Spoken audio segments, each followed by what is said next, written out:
حج کو دو کیٹیگریز دی ہیں. ایک رہبانیت، رہبانی تو ہوتا تھا کہ جنگلوں میں نکل جاتے تھے اور وہ پھر بس اللہ اللہ میں ہمیشہ لگے رہتے تھے. اس کے لیے ہمیں حج دیا ہے.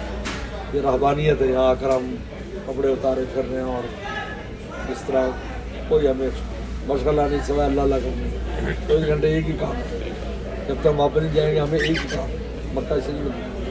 تو رہبانیت. اور دوسرا درجہ جہاد کا ہے، لہٰذا ہمیں جہاد کا سامان دیکھا.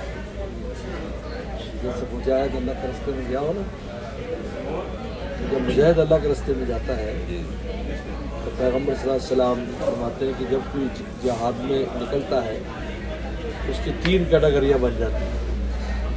ایک تو یہ کہ اس کو شہید ہو جاتا ہے،